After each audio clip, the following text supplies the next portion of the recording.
Olá, olá, olá, bem-vindos, bem-vinda, Gilda, ao vivo novamente, a gente aqui. Oi, Túlio, coisa boa,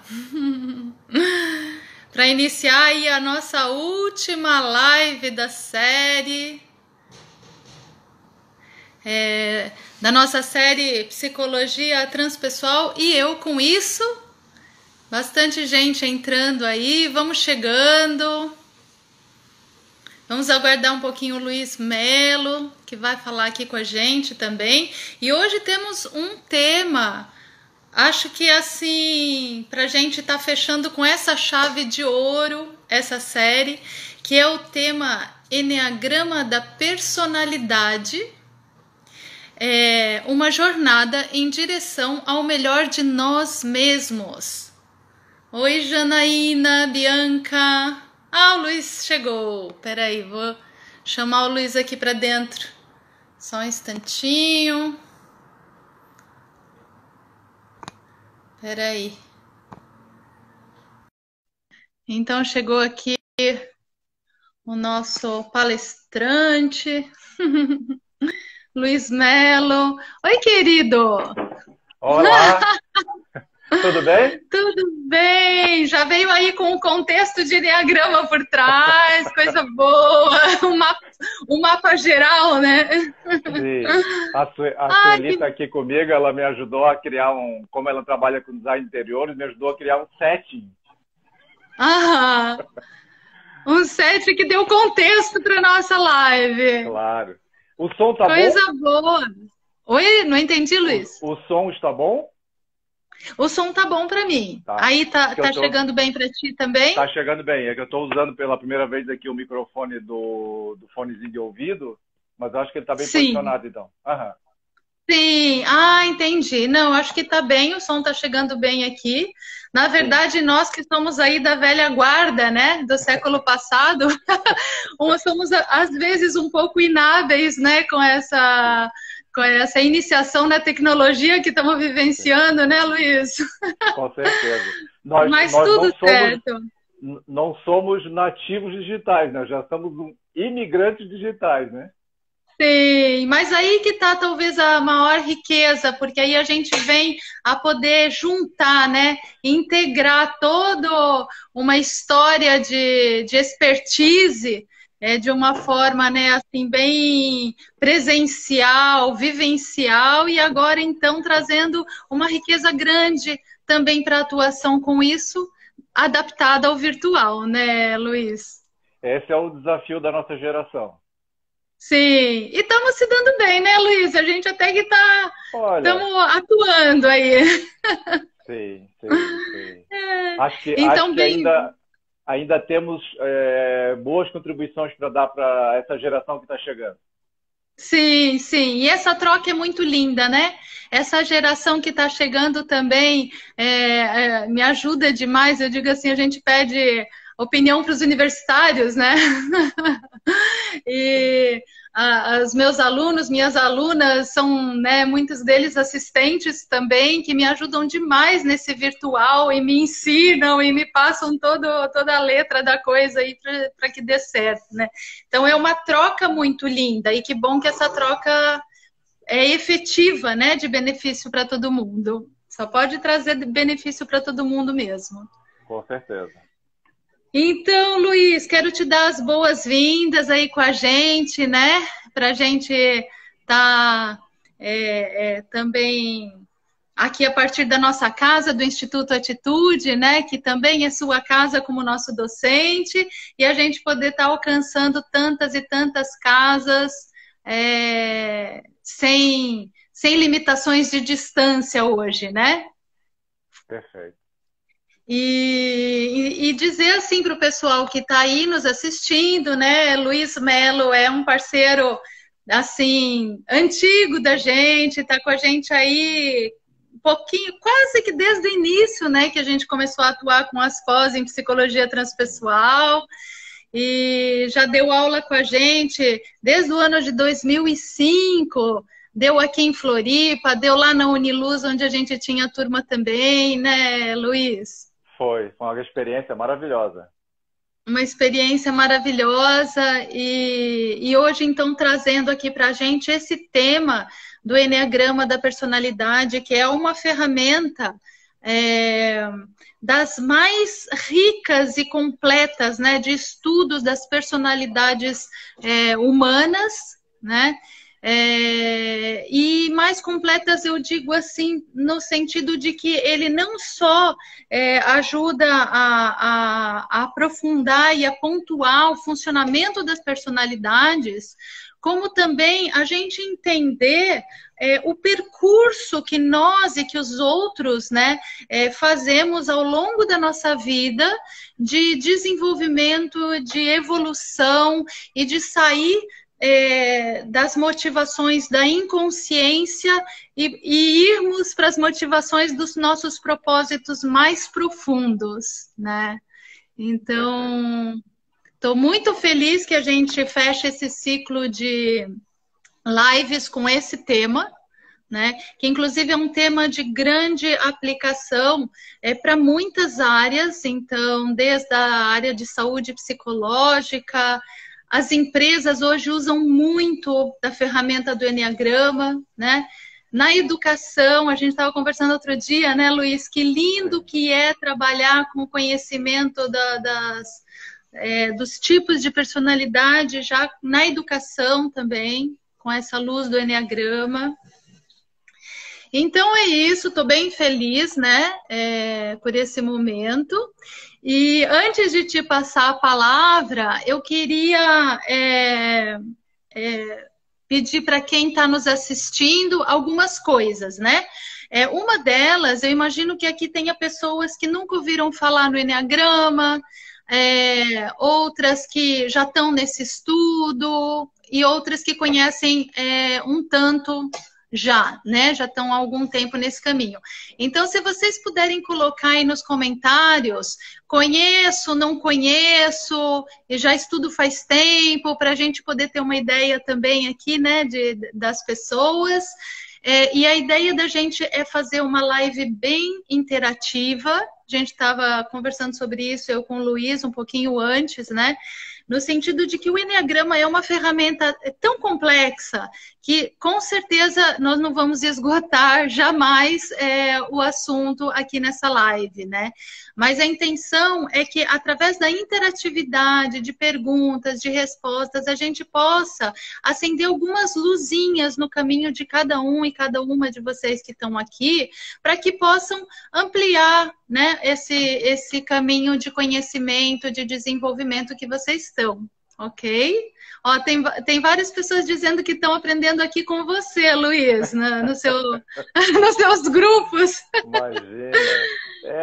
Tem também a pessoa, Shahira, diz que não conhece ainda, a Lê não conhece, né? Então tem realmente vários tipos, né? De vários pontos. Aqui que tem alguns colegas, uma pessoa que eu estou vendo aqui agora, não consigo identificar quem é, mas que fez um dos cursos que eu fiz, eu posso dizer que o mais importante, que chama FESH, Formação em Enneagrama Shalom, com o Padre Domingos Cunha.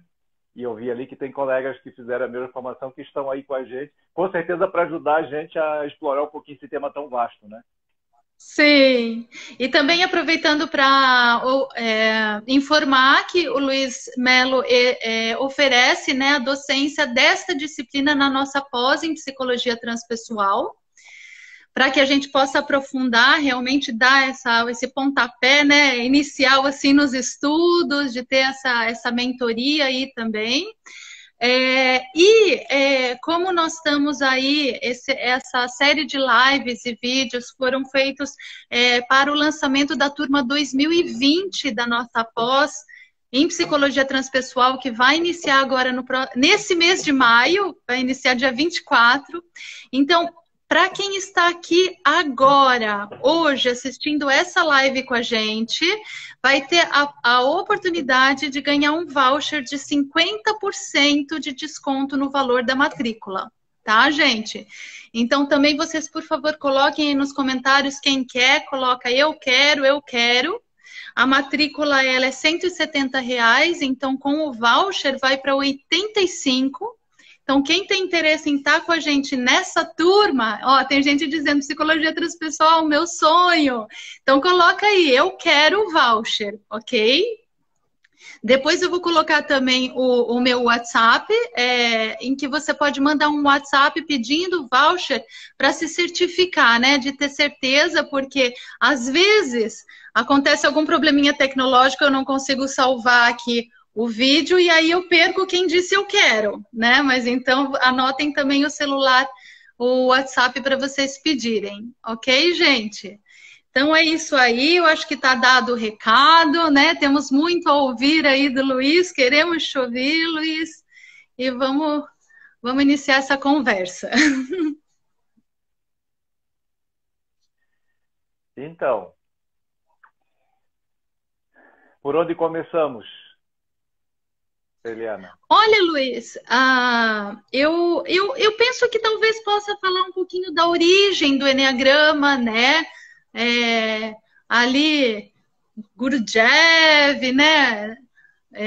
Como é que iniciou, sei que teve também uma influência dos padres do deserto, né? Então tem vários caminhos iniciáticos que se usam do Eneagrama, né, para esse estudo da personalidade. Talvez possa começar por aí e vamos ver aí o que o pessoal vai pedindo também de orientações com relação a isso. O que você acha? Acho ótimo. Como o nosso tempo é curto, vamos buscar fazer sintetizar aí 2.500 ou 3.000 anos de história em alguns minutos. Fazer essa magia, né? Olha só, vamos tentar, com relação à origem, falar assim, poucas mais coisas bem importantes. Por exemplo, já se sabe que esse símbolo, que depois eu vou levantar aqui e vou mostrar um pouquinho mais à frente, com mais calma, esse símbolo que a gente chama Eneagrama, que quer dizer uma figura de 9 pontos, né? Como se fosse uma estrela de 9 pontos, com um círculo em volta. Esse Eneagrama, esse diagrama de 9 pontos, ele já se sabe, Eliana e amigos que estão nessa conversa com a gente hoje, que ele é anterior à existência de Jesus. Nós temos hoje várias referências, por exemplo, que lá naquela época, por exemplo, da Biblioteca de Alexandria, que foi talvez a biblioteca mais importante que já houve no mundo, infelizmente destruída, né? Que já se tinham estudos a respeito do símbolo do Eneagrama, que já se usava esse símbolo para explicar determinados fenômenos da natureza. Então, no início da utilização desse símbolo por vários sábios da antiguidade, o Eneagrama não era utilizado, até onde se sabe, para estudar a personalidade humana. Não era aplicado no estudo do ser humano, que é o campo da psicologia. Ele foi inicialmente utilizado principalmente para fazer leituras celestiais, leituras astronômicas. Então, se sabe que se usava o símbolo, por exemplo, para descrever determinados movimentos de estrelas no céu, e começou-se a usar esse símbolo.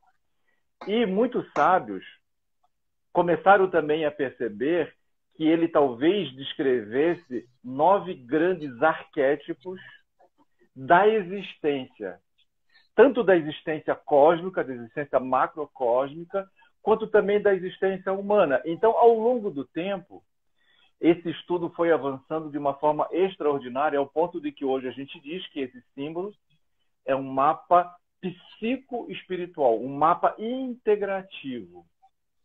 Além de sábios que foram desenvolvendo e estudando esse símbolo, utilizando para entender como alguns movimentos das forças da natureza, é muito interessante a gente perceber que, se a gente pegar lá o trabalho de Homero, a Odisseia, por exemplo, Liliane, a gente vai verificar lá que, quando ele volta de Troia para casa, ele vai passar por 9 lugares. Olha que interessante, de novo aí a lei do 9, né? E é muito interessante, é um trabalho extraordinário, inclusive estou estudando um pouquinho mais agora, é perceber que esses 9 lugares que ele vai são as referências dos 9 pontos que essa figura nos apresenta. Então, tu vê, numa obra clássica extraordinária da base da nossa civilização, já está lá, vamos dizer assim, as sementes dessa ideia de que a gente pode olhar para a vida considerando 9 energias, 9 aspectos, 9 pontos, 9 perfis,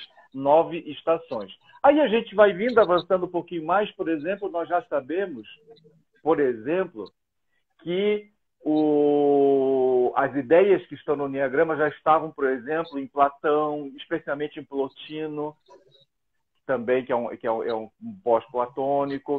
A gente vai perceber também que os padres do deserto, que foram aqueles cristãos que descortaram da igreja romana, acharam que ela estava institucionalizando o evangelho e foram para o deserto em busca desse evangelho mais místico, desse evangelho mais transcendente, mais interno, e não a estrutura que estava se aliando, inclusive, ao Estado. Eles foram para o deserto e eles começaram a estudar aquilo que a gente ficou conhecido como as paixões humanas, que depois, inclusive, deu origem à ideia dos pecados capitais.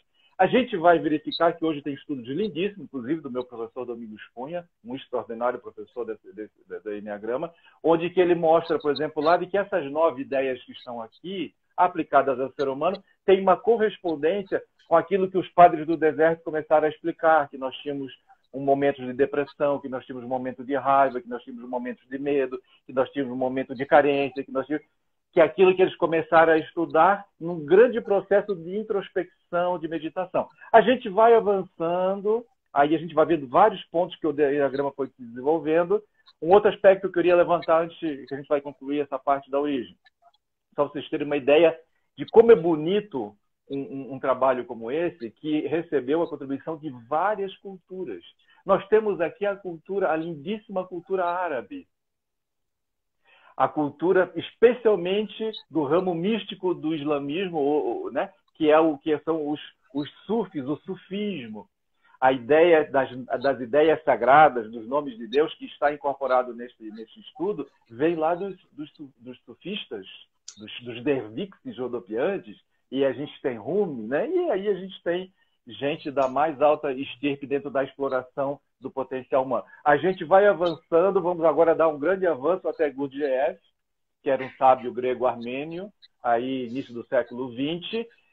A ele é atribuído, muito importante, George Gurdjieff, a referência principal é o livro e o filme Encontro com Homens Notáveis, que conta a história dele. Ele foi um cara que ele despertou um grande desejo pelo conhecimento, pela sabedoria universal, e ele saiu ali pelo Oriente Médio, ele esteve no Afeganistão, ele esteve em vários lugares em busca. O filme é muito bonito, Encontro com Homens Notáveis, o livro também. E ele é atribuído a ele, viu, Eliana e amigos, a descoberta do símbolo do Enneagrama, porque esse símbolo se perdeu ao longo do tempo. Se acha, por exemplo, que esse símbolo ficou meio que escondido porque os sábios que estavam trabalhando com ele achavam que ele ia ser mal utilizado e que o ser humano precisava avançar um pouquinho, precisava talvez a psicologia chegar na escola transpessoal. Sim! Para a gente começar a poder utilizar... Resgatar o símbolo. Resgatar o símbolo, porque, veja bem, né, nós temos uma capacidade criativa humana incrível, né, Helena? Mas a gente pode usar energia atômica para detonar Nagasaki e Hiroshima, ou a gente pode usar usina atômica para gerar energia de baixo custo. Aqui é uma verdadeira fonte de energia, a mais extraordinária fonte de energia que tem, que é o potencial humano. Então, o Gurdjieff começou a utilizar o símbolo.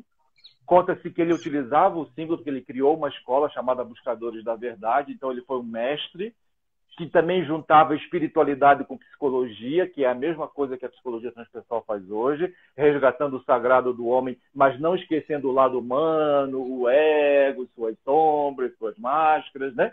A nossa parte humana propriamente dita, mas também não deixando de lado o nosso divino. Ele começou a trabalhar isso, mas aí nós, da Europa, a gente vem para a América do Sul, por incrível que pareça. Aí nós temos aqui, na América do Sul, um boliviano chamado Oscar Ichazo. A ele, recentemente falecido, ele deve ter falecido em menos de um ano, Ichazo. A ele é atribuído pegar o símbolo que estava sendo utilizado, como eu disse, com outras finalidades, e nesse símbolo foi ele que encaixou os 9 perfis de personalidade e os 9 comportamentos humanos, e ele inclusive fundou um instituto chamado Instituto Arica, que fica lá no Chile, né?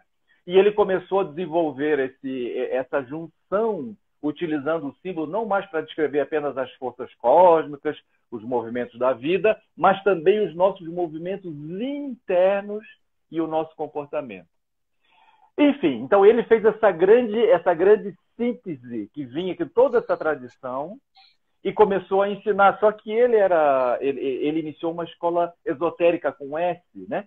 Então o ensino dele era só para quem se inscrevia com ele não publicava isso em livros, ele não divulgava, as pessoas tinham que ir até lá, tinham que se iniciar no trabalho dele, e até que em determinado momento, década de 70, entra um outro nome importante, na década de 70, muitas pessoas nos Estados Unidos, principalmente, se interessaram, ouviram falar desse uso do Enneagrama, entre eles Cláudio Naranjo, também falecido há cerca de um ano, por incrível que pareça, esses 2 grandes personalidades faleceram recentemente, e ele era um psiquiatra chileno que havia ido para os Estados Unidos, tornado um grande nome da Gestalt nos Estados Unidos. E ele se interessou, porque ele também se interessava pela parte espiritual, ele teve uma perda muito importante na família, de um filho, e ele estava numa busca, e ele foi até o deserto de Arica, e o Ichaço aceitou treinar alguns nomes, principalmente a maioria americanos, e entre eles estava o chileno, o Naranjo, e ele começou a ensinar esse enneagrama aplicado ao ser humano, à personalidade humana, ao comportamento humano. A partir daí, Naranjo e vários outros que estavam junto com o Naranjo, mas Naranjo é o nome principal, foi para os Estados Unidos e fez uma outra grande síntese. Eu tenho até aqui o livro dele, eu posso ali depois pegar. Esse livro é básico, chamado Os 9 Tipos de Personalidade. O que o Naranjo fez? O Naranjo pegou o estudo do Ichazo, que já fazia a síntese, e aplicou nos 9 tipos de personalidade do ponto de vista da psiquiatria. Então, ele fez uma integração com um modelo psiquiátrico de personalidade e mostrou uma congruência incrível entre o que a ciência médica, psiquiátrica e a ciência psicológica vinham descrevendo como esses 9 grandes padrões de personalidade. Ele fez esse livro extraordinário, publicou nos Estados Unidos, e a partir desse movimento começou o Enneagrama a tomar uma proporção incrível até chegar aos nossos dias. Eu acho que, como origem, para a gente não perder muito tempo, eu acho que tem muita coisa na internet, dá para aprofundar, mas mais ou menos esses sábios da antiguidade. Aí nós temos o Gurdjieff, depois nós temos o Ichazo e nós temos o Naranjo, e aí daí para frente diversos outros estudiosos. Maravilha, maravilha. Bem, bem sintetizado, viu? Nossa! Tens o dom, hein, Luiz? Oh, imagina. Só uma pincelada. Então, eu estava pensando aqui mais alguns pontos, né, que me ocorreram que seria interessante de a gente estar conversando. Um deles que me ocorreu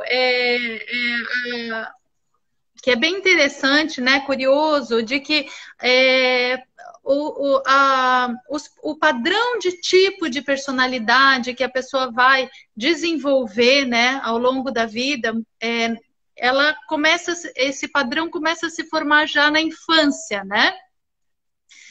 E aí, de repente, seria interessante falar um pouquinho disso, a respeito de como que a criança vai construindo essas crenças que coloca ela, né, e coloca a gente numa determinada posição psicológica para expressar a nossa personalidade, né? Que relação que tem isso, assim, essas crenças base que a gente adquire e que depois a gente vai manifestar em algum dos 9 tipos de personalidade, assim. Então, essa é uma pergunta que me ocorreu, assim. Se você quiser falar sobre isso. Para começar, é excelente. Vamos fazer um pequenininho contraponto, uma dialética que sempre nos ajuda a crescer. Perfeito. O padrão da nossa personalidade, Eliana e amigos, ele não começa na infância. Isso é muito interessante a gente dizer, e é um aspecto bem bacana, porque a abordagem que nós fazemos do Enneagrama não é apenas o Enneagrama da personalidade, a gente trabalha com o Enneagrama da essência, e aqui vai entrar um conceito bem importante. Nós estamos aqui num grupo maravilhoso que eu tenho a honra de participar, que é um trabalho sério, educativo, acadêmico, uma pós-graduação para trabalhar com esse campo, que é a quarta força da psicologia, que é o campo onde eu trabalho, que chama psicologia transpessoal. Então, o eneagrama que a gente trabalha dentro dessa proposta do Instituto Arrinça Atitude é um eneagrama transpessoal.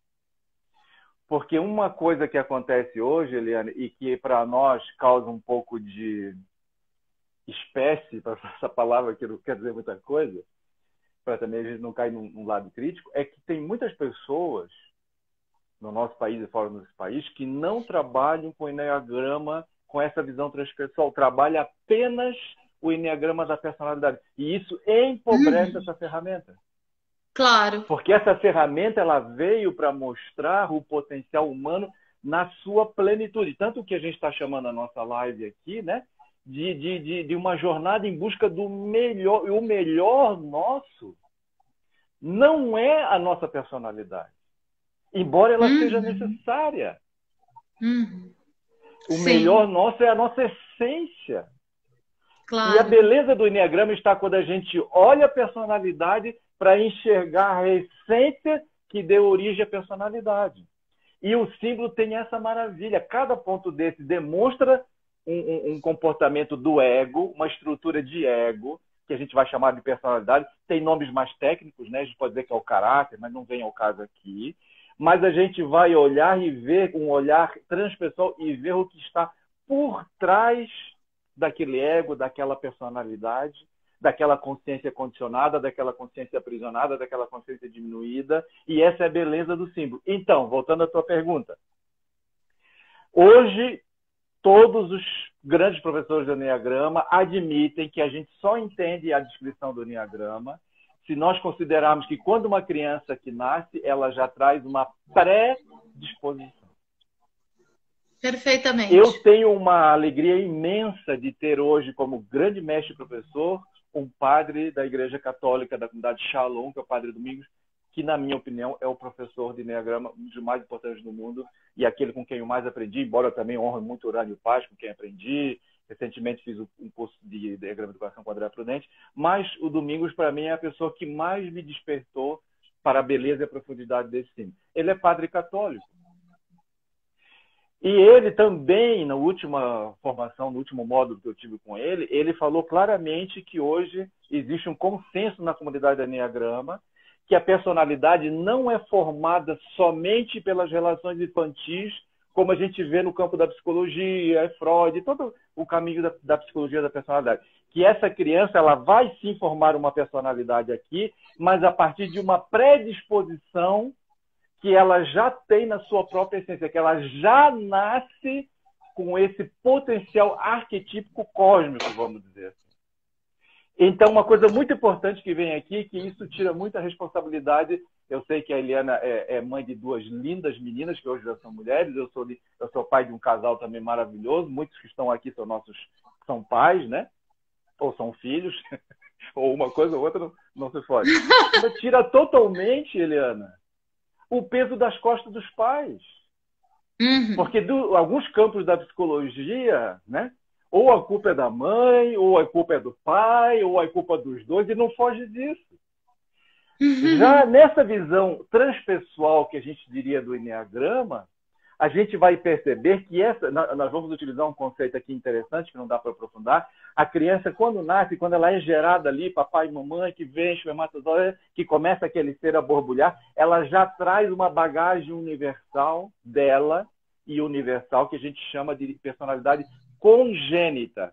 Aquele ser, ele nasce ali com uma bagagem que é espiritual, uma bagagem que é pessoal e que também é coletiva.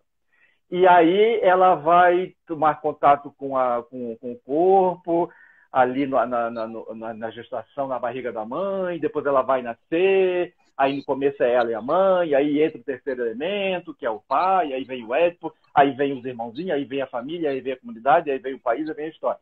Todas essas influências, elas vão ajudar a moldar, com certeza, elas influenciam, mas elas não determinam a personalidade, porque a personalidade vai se formar a partir dessa bagagem que esse ser que está vindo tem, e mais a forma como ele vai interagir com o meio. Vou dar um exemplo para concluir a minha resposta.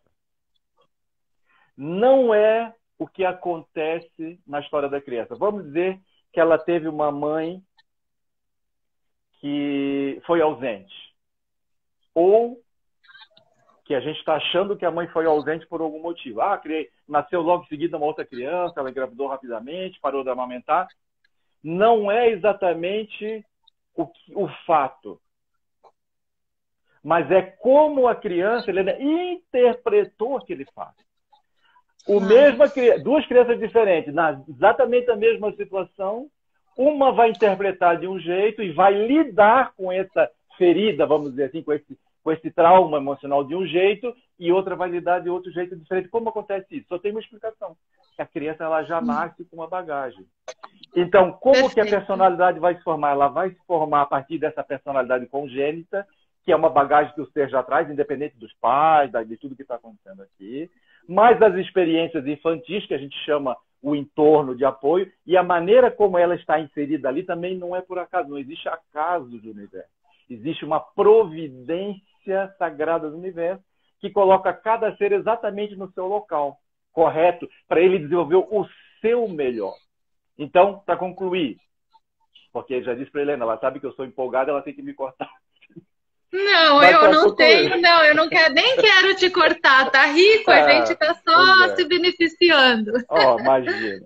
Então, uma coisa importante, a personalidade que a gente forma, por mais que a gente ache que ela está cheia de rachadura, ela é o melhor ao nosso dispor. Porque é essa personalidade, mesmo cheia de fissuras, que vai permitir que entre a luz. Rumi, esse sábio que Lassuf, Dervix, maravilhoso poeta de Deus, embriagado de Deus, ele dizia, a rachadura é o lugar onde entra a luz. Que lindo! Então, por mais que a gente tenha dificuldades, a gente pode ter passado por traumas difíceis, que a gente sabe, a gente é psicólogo, a gente sabe, tem crianças que foram abusadas, tem uma série de coisas. A gente não está diminuindo nada disso. Pelo contrário. Mas a gente está dando um sentido e um significado muito especiais, mostrando que a personalidade ou a estrutura de ego não é algo para a gente jogar fora, como muitas escolas de espiritualidade ou mesmo de psicologia. Não tem que superar o ego, tem que matar. Não tem que matar ego nenhum. Não tem que matar personalidade nenhuma. A grande metáfora do nosso tempo não é mais a metáfora do masculino de São Jorge, é a metáfora de Santa Marta. Não sei se tu conhece, Eliana, a diferença como Santa Marta e São Jorge lidaram com o dragão. Não, me conte. Aprendi com o Padre Domingos. A nossa sociedade, a nossa cultura globalizada, que tem uma influência muito mais forte ocidental, ela é muito mais voltada para o masculino. A gente sabe, pelo fazer, pelo acontecer, pelo conquistar, enfim, por tudo isso, né? Ok. São Jorge, a lenda de São Jorge é que o dragão estava incomodando a turma lá, São Jorge é chamado, ele vai lá e ele mata o dragão. Nessa simbologia. Okay. Sim. Só que o que não se conta é que ele mata o dragão e o dragão renasce novamente mais forte. E ele depois vai ter que ir lá, é que nem aquele cara que tinha que subir a montanha lá, né? E chegava lá em cima e a pedra rolava de novo, aquela história lá da lenda grega, né? Ora, é uma coisa que... Para onde é que a gente vai assim? Mata o dragão, aí o dragão renasce. Mata o dragão e ele renasce. A lenda, o paradigma que a gente tem que puxar hoje, nosso planeta, para esse equilíbrio, é o feminino. A história do feminino vai ler a lenda ligada com Santa Marta. Santa Marta, ela também foi convocada, mas como mulher, como santa, como um espírito de luz, né? Aqui entre nós, trazendo um trabalho, também para ir lá porque o dragão também estava incomodando a turma. Só que a diferença, Eliana, é que ela não mata o dragão. Ela não vai lá com a lança, escudo, que a gente gosta muito dessa imagem, né? Tu vai no Rio de Janeiro, vai aquela imagem do São Jorge, a turma adora o São Jorge, gosta do São Jorge o cantor, gosta do outro Jorge Benjó. Jorge é muito... É um guerreiro, um santo guerreiro, matou o dragão, né? O que faz a Santa Marta? Olha a sapiência do sagrado feminino. Santa Marta vai lá, olha o dragão amorosamente, conversa com o dragão, pede para ele se matricular no curso de pós-graduação de psicologia transpessoal. Olha que sábia! Ou então diz assim para ele: boa, dragão, você tem tanta energia, meu filho, vamos fazer um reiki, por que tu não se torna um reikiano? Ô, meu filho, vem cá, eu aprendi agora florais de Bach. Na época não tinha, não, vamos ver que tiver. Florais de Bach, um meco maluco que diz que a gente está tudo nas plantas, está tudo nas flores, não precisamos, né? Vem cá, vamos tomar um floralzinho. Então, o que ela fez com o dragão? Ela domesticou essa força maravilhosa. Uhum. Canalizou a energia, né? Isso. O que está aqui quando a gente olha transpessoalmente esse símbolo maravilhoso, esse mapa maravilhoso?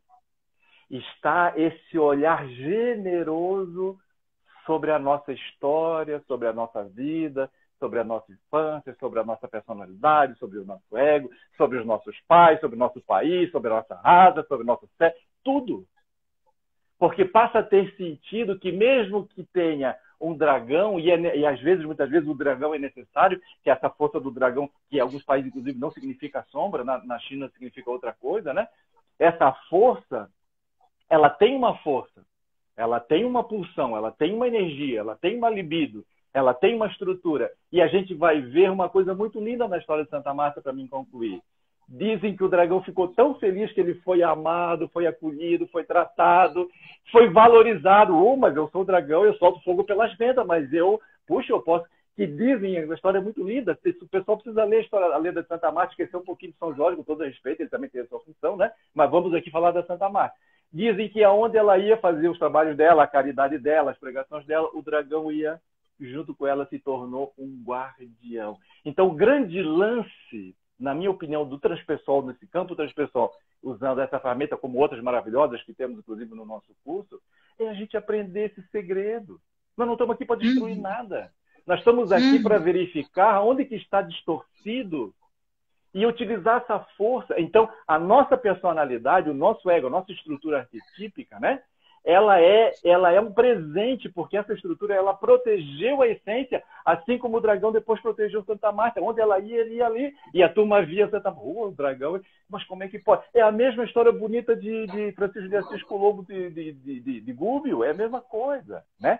Então, para concluir, a nossa personalidade, a nossa estrutura de ego, que são esses nove padrões egóicos que nós temos no símbolo, cada um deles é o perfeito, o correto, o exato, o amoroso, o sábio, para a essência que está aqui. Qual é o nosso trabalho? Fazer como Santa Marta. A gente não está aqui para destruir ego, personalidade, isso é uma viagem. Alguns caminhos falam assim, isso nunca deu certo na história do humano, mas é a gente saber como a gente acessar esse divino que está aqui, que essa personalidade protegeu, mesmo que tenha distorcido isso, e a gente aprender a colocar esse dragão a serviço do melhor em nós. E fazer essa jornada.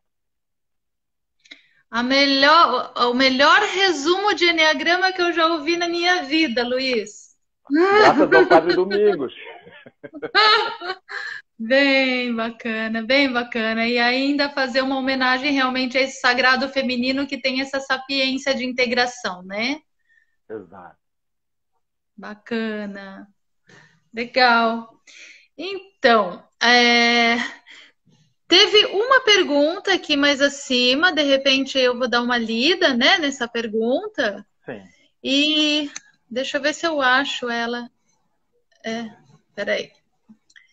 E também uma outra coisa que eu penso que talvez a gente possa falar um pouquinho, que eu acho bem interessante do Eneagrama, é que ele não trata de, vamos dizer, padrões de personalidades estanques, mas ele trata também da forma com que se relacionam esses padrões, né?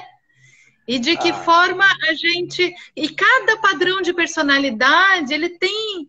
Vamos dizer, ele vem de um e vai para o outro, né? Tem um percurso evolutivo. Então, isso é uma coisa que eu acho muito interessante no Eneagrama. De repente, é uma aí para você poder estar falando. Tu encaixou perfeitamente. Um sábio Eu gosto muito da filosofia vedântica da Índia. Então, eu gosto muito, acho um cara extraordinário chamado Nisargadatta Maharaj. Esse Maharaj indiano, ele dizia assim, todos nós somos raios do absoluto. E eu lembro sempre, vou revelar a minha idade aqui, né? A Helena é muito mais nova do que eu, então ela está tranquila ali, né? Mas Sim. eu sou do tipo que eu era um fanático por The Dark Side of the Moon, do Pink Floyd. Nunca vou esquecer a capa mais extraordinária, que mais fixou, e depois, graças a Deus, meus filhos também gostam de Pink Floyd, que a gente chamava na época disco prisma, que tem lá, né, um prisma, vindo um raio, e aí sai o arco-íris. É isso que nós somos. Nós somos filhos do universo. Aquele famoso, acho que ele é astrofísico brasileiro, ganhou o prêmio de ciência, porque ele junta espiritualidade com ciência, acho que é o Marcelo, não sei se é o nome, Gleiser, ele também diz lá, assim, ele diz lindo, nós somos poeira das estrelas. Isso é literalmente porque o planeta Terra, ele se forma, esses planetas, a partir da explosão de estrelas. Então, mesmo toda a estrutura física, não vamos nem falar do transpessoal, a estrutura física, nós somos poeiras das estrelas. Nós somos poeiras das estrelas nessa dimensão mais grosseira e nós somos raios do absoluto, porque nós somos fruto da inteligência que criou isso tudo, que deu origem à fonte, né? E o que é o Enneagrama, então? Ele descreve como se veio só um único ser, que na verdade não existe dois seres, é um único ser, uma única energia, a fonte primária de tudo, o alfa e o ômega da criação, e ele, em algum momento, ele entra, ele mesmo cria um prisma e ele se divide em 9 aspectos, em 9 energias, em 9 campos, em 9 arquétipos. Olha que lindo, Eliana. A tua pergunta me fez pensar. Nenhum de nós é um único tipo ou um único eneatipo. Porque nós temos os 9 raios. Nós somos o arco-íris divino. A única diferença é que nós temos pontos, raios, que estão muito acesos, muito ativos, e temos que precisam, inclusive, um pouquinho de poda, que estão exagerados, e tem pontos que eles estão um pouquinho mal cultivados, mal jardinados. Então, a nossa personalidade, na descrição do Enneagrama, ela não é estanque, muito pelo contrário. Primeiro já é um mosaico, porque nós temos todos esses 9 raios do absoluto, esses 9 raios da vida, vamos dizer assim. Isso já é lindo. Ok. O Ken Wilber, o maior filósofo vivo da visão integral, ele diz assim, eu acho que o Enneagrama é um mapa para os nossos tempos, exatamente por isso que a Eliana falou, porque ele descreve uma dinâmica. Então, por exemplo, eu sou Eneatipo 7, sou mesmo. Se eu entro num estado de estresse, eu tenho uma tendência de fazer um movimento, como o símbolo mostra aqui, em direção à sombra do ponto 1. O ponto 1 do Enneagrama vai descrever aquelas personalidades que são mais perfeccionistas, que gostam de fazer tudo certinho, de corrigir as coisas, que são pontuais, que são muito corretos, etc. e tal.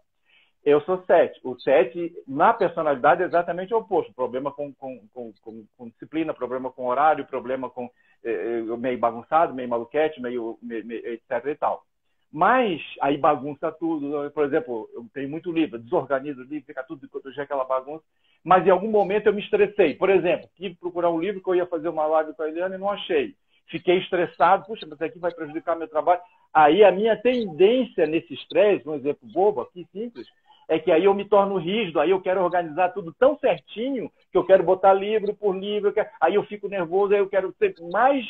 Então é como se naquele momento eu manifestasse, como se eu... Quem olha, não, esse cara é um tipo 1, porque ele é um perfeccionista, quer tudo certinho, não pode ter uma vírgula fora, mas não é. É porque no estresse eu faço esse movimento. E isso é muito bonito, porque o Enneagrama ele vai te mostrar quando você está no seu melhor, para que energia que você vai. Quando você está no seu pior, para que energia você vai. Isso é lindo, por quê? Porque te permite gerenciar isso. Você sabendo de antemão que você vai para cá ou vai para lá, com precisão, gente, com precisão matemática, porque isso é um símbolo matemático, ele é baseado em leis matemáticas, lei do 1, lei do 3, lei do 9, lei do 7, né? Ele vai te mostrar que existe esse movimento. Para encerrar a minha resposta, outra questão, Eliana. Ele também descreve uma evolução vertical dentro da personalidade. Além de a gente ter a influência das asas, que são os números que estão do lado, das flechas, desses movimentos de estresse ou de tranquilidade, nós também temos um aspecto desenvolvido muito bem pelos autores Huss e Hudson, do melhor livro em português de Enneagrama, chama A Sabedoria de Enneagrama, tem aqui, posso mostrar. Eles fazem um trabalho maravilhoso, onde eles colocam 10 níveis de desenvolvimento na personalidade. Então, né, vamos pegar uma personalidade que é tipo 8, né, que são pessoas muito firmes, que sabem usar bem o poder. Se tiver que expressar raiva, sabe expressar raiva. Se tiver que brigar, ele briga mesmo. Ele é decidido, ele é forte, ele é determinado. Essas pessoas assim, né? Se tu pegar uma pessoa que é tipo 8, vai lá para entender a personalidade dela, ela pode estar num nível muito alto de desenvolvimento, ao ponto de que ele pode ser um grande líder que tem força para conduzir uma massa, mas ele também é amoroso, ele também é tranquilo, ele não perde a sua força, mas ele aprendeu a gerenciar. Agora, tu pega um 8, né, que é que a gente diz início de carreira, que não tem trabalho nenhum, que está ali puramente personalidade, a essência está lá apertadinha, escondidinha, ele pode ser uma pessoa muito, muito autoritária, ele pode ser um líder autoritário, que ele tem que mandar, todo mundo tem que obedecer, ele controla todo mundo, tem que ser do jeito dele e acabou, quem não discorda, inimigo bom é inimigo morto, e assim vai, porque a personalidade tem essa força. Então, também tem essa questão de a gente olhar e ver que nível de desenvolvimento vertical, dentro da própria personalidade. E o símbolo também vai nos ajudar nesse aspecto. Que lindo, que bacana. Nossa, tá preciosa essa conversa. Obrigado. Então, bom, eu quero pedir aí para o pessoal que está nos assistindo também enviar perguntas, né? Para que a gente possa ir para os minutos finais da nossa live também numa conversa aí com todo mundo, né? Enquanto o pessoal vai escrevendo suas perguntinhas, quero lembrar também que essa é a última live da série Psicologia Transpessoal e Eu com Isso, que foi uma série para lançamento da turma 2020 da nossa pós em Psicologia Transpessoal. E somente para quem está assistindo essa live, né, vai ter direito a um voucher de desconto de 50% na matrícula para integrar essa turma, que vai iniciar dia 24 desse mês de maio. Então, é só colocar aqui nos comentários, eu quero voucher. Também eu vou colocar o número do WhatsApp, que você pode pedir esse voucher para poder estar pegando essa nave aí junto com a gente, né? E como a psicologia transpessoal é uma abordagem integrativa, então vocês, né, muitos de vocês já vêm acompanhando aí tantos temas interessantíssimos, né, de recursos que a gente trabalha dentro da pós, para poder se autoconhecer, se desenvolver e levar isso para todos os ambientes onde a gente pode trabalhar com pessoas também, né? Realmente, assim, a intenção de expandir, né, cada vez mais essa visão integrativa, acolhedora, de ferramentas que a gente possa aprender a conduzir a energia de uma forma a alcançarmos realmente o melhor de nós mesmos, né, Luiz? Perfeito. E o pessoal, bom, deixa eu ver aqui, eu pensei, deixa eu ver se... E tá, vai falando aí enquanto eu vejo as perguntinhas aqui, Luiz. Sim. O Enneagrama, nessa visão transpessoal, que a gente também diz que a nossa metodologia ela é transpessoal e comunitária, ele vai nos permitir desenvolver os 3 focos que a educação hoje tem para contribuir com a mudança, com a transição que está ocorrendo no planeta. Estou dizendo isso, não sou apenas eu, é Daniel Goleman, é Peter Senge, tem um livrinho lindo chamado Foco Triplo da educação. A educação ela foi muito voltada para a construção de habilidades de sobrevivência, etc. e tal. E aí o Rubem Alves vem e nos diz assim: o que adianta desenvolver habilidades se não desenvolver sensibilidades? o destrutivo que nós temos no nosso planeta hoje não é falta de habilidade, é excesso de habilidade, excesso de recursos, excesso de conhecimento, excesso de tecnologia, excesso de produção de fazer, sem a contraparte da sensibilidade. Então, a educação transpessoal, ela precisa nos dar um foco triplo, que é o quê? Um foco interno, que é o desenvolvimento dessa inteligência intrapessoal. Aqui a gente tem um caminho. Não é só esse, mas tem. O segundo foco é o foco no outro. Aqui também, que é o desenvolvimento da inteligência interpessoal. Primeiro eu preciso aprender a ser, depois eu preciso aprender a conviver. Isso a Unesco já falava há 20 anos atrás, no relatório Delors. Aqui também, porque aqui eu não aprendo só sobre a minha estrutura, eu aprendo sobre todas as outras estruturas. Eu acho muito legal, hoje ainda recebi uma mensagem, uma pessoa que está no nosso grupo de estudo de autoconhecimento, que a Eliane está ajudando a honra de estar lá também, e ela disse, Luiz, olha, eu descobri que meu marido também é tipo 9, ela é tipo 9. Eu acho lindo isso, porque a pessoa começa a ver que é bonito olhar para o outro e não ver só a casca do outro, ver como é que ele é por dentro. Nós estamos muito acostumados com a casca, com a aparência, com o fazer.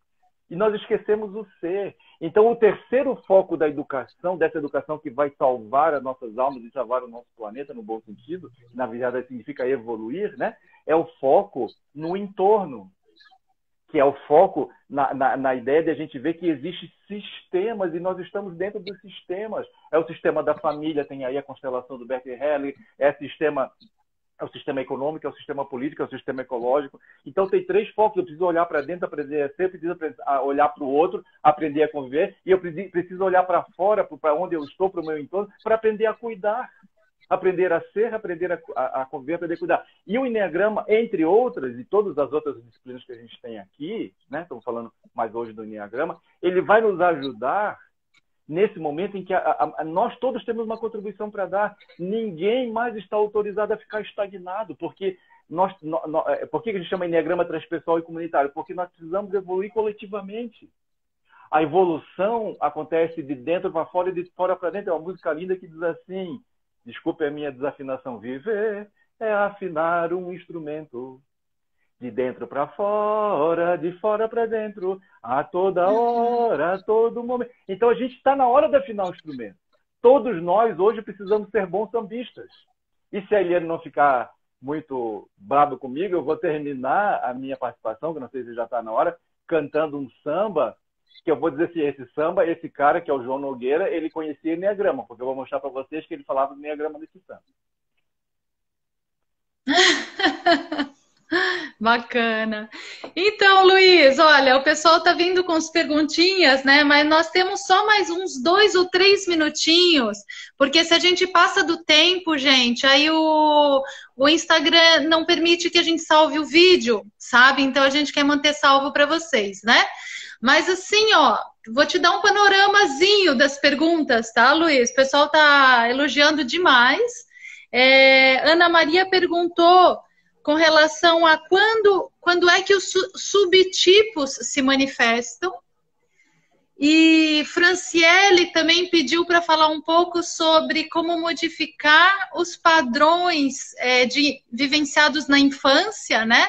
Como mudar esse olhar infantil magoado e superar os traumas. Ou seja, isso é assunto para o nosso módulo. Só isso? Para disciplina. Então venha, Fran, venha participar com a gente da pós aí para a gente poder frutificar muito com esses assuntos aí, né? Ter trocas bem importantes assim. Mas vai lá, Luiz, mais alguns minutinhos. Sim, rapidinho. É importante dizer também para quem está nos assistindo, né, que o Instituto ele também proporciona às pessoas, por exemplo, que não têm condições ou não tem esse problema de fazer em todos os modos e fazer a pós como todo, ele pode fazer disciplinas isoladas, né? Pode fazer por tema do seu interesse, perfeitamente. Sim. A Ângela perguntou sobre... A Ana Maria perguntou Ana Maria. Quando os subtipos se manifestam. Isso é um assunto muito vasto, mas eu vou colocar rapidamente. Uma grande integração do nosso símbolo, que a gente não tinha falado até agora, é que o nosso símbolo também vai nos ajudar a trabalhar com os 3 tipos de instinto Na verdade, são vários, depende da escola que tu estuda, mas nós temos 3 instintos. O instinto de conservação da vida. Os 3 instintos são de sobrevivência. Todo instinto tem ligado à sobrevivência. Um é mais a conservação da vida, a pessoa que cuida mais do trabalho, da comida, da saúde, da casa, do dinheiro, tudo que voltado à conservação da vida, né? Nós temos um outro instinto que é um instinto social, que é essa nossa necessidade de nós de sobreviver em grupo, é família, é grupo, no sentido gregário, né? E nós temos um outro instinto que é o sexual, que é um instinto que não é apenas quando o sexo, quando a gente tem relação sexual para ter filhos, que também é necessário para a sobrevivência da espécie, mas é o estabelecimento das relações um a um. É aquele instinto que nos faz nos conectar um a um com as pessoas, as relações mais íntimas, mais próximas. Esses 3 instintos, eles modelam também a nossa personalidade. Então, vou dar um exemplo rápido, assim, que é o meu, que fica mais fácil de eu lembrar. Então, eu tenho a personalidade tipo 7. Mas, dependendo de como eu interpretei as situações que eu vivenciei com papai, com mamãe, com família, etc., dependendo do momento onde que isso ocorreu no meu desenvolvimento psicossocial, né, o psicoemocional, eu posso privilegiar, por exemplo, mais o instinto sexual. É o meu caso. Normalmente, a criança que o instinto sexual ficou mais forte, ficou mais intenso, né? Que a gente chama dominante, não é no sentido positivo, dominante é que ele é exagerado, é porque, de alguma forma, ela sentiu algum tipo de contato ou falta de contato com a figura da mãe, no caso do homem. Então, o instinto sexual dela ficou muito ativado, ela tem uma necessidade muito grande de se conectar um a um com outra pessoa. Já outra pessoa desenvolveu mais o instinto social, ela tem uma necessidade de estar envolvida em grupo, né? Eu conheço algumas pessoas que participam mais de 200 grupos do WhatsApp, né? Então, eu digo, mas tu nunca manda uma mensagem para ela, mas por que tu não sai? Não, eu não sei, porque pode acontecer. Porque ela não está lá, mas ela não está participando, mas ela não consegue, ela gosta da família, do grupo, do coletivo, ela é capaz de ir para a lua de mel dela e convidar as amigas, essas coisas assim. A pessoa tem o instinto social dominante. E outros têm o instinto de conservação dominante. Nessa crise que a gente está, é aquela pessoa que bota... Eu já vi esse dia na televisão, a pessoa estava com 3 máscaras, né? Ela passa álcool gel até no sovaco, aquelas coisas assim. São as pessoas muito voltadas para a coisa do dinheiro, da sobrevivência. Ela vai cuidar da comida, ela vai cuidar da saúde, ela vai cuidar disso aí. Então, o que acontece? Três instintos. A nossa personalidade, ela toma uma tonalidade diferente dependendo de qual é o instinto que está mais dominante. No meu caso, eu sou um 7 sexual. Então, aí a gente vai ver também que eu sou um pouco diferente do 7 que é social, que eu conheço, e de um 7 que é autopreservação, conservação. A modela, os 3 são 7, tem as mesmas questões básicas do 7. Mas, dependendo do instinto que está mais à tona, ele vai ter modulações diferentes. Esse é um aspecto importante. Sim, estamos na hora. Eu vou ter que interromper com muita dor no coração por causa do nosso horário, mas ficou um super gostinho de quero mais. Tá todo mundo dizendo aí, eu quero. Então vamos fazer uma grande reunião aí no nosso curso, né? Com esse pessoal aí tão lindo, tão precioso, para a gente fazer um caldo bem gostoso ali na nossa porta, tá bom? Mandem as perguntas para a Eliana, que ela me repasse, eu faço questão de responder todo mundo, entrar em contato, nós estamos aí para isso. Posso encerrar com uma frase? Uma frase, vamos lá. Uma frase. Nosso grande professor, mestre transpessoal, tive honra de estudar, meditar com ele, Jean-Yves Leloup, é apropriado para esse momento. Gente, escutem. Nós escutamos o barulho do carvalho que cai, mas não escutamos o barulho da floresta que cresce. Hoje, escreveu alguns anos atrás, hein? Hoje fala-se muito das coisas que estão desmoronando, que fazem barulho, mas o mais importante é aquilo que não se ouve. É preciso prestar atenção às sementes de consciência que estão brotando. Gratidão, gente. Até a próxima. Até a próxima. Um abraço, gente. Uhum.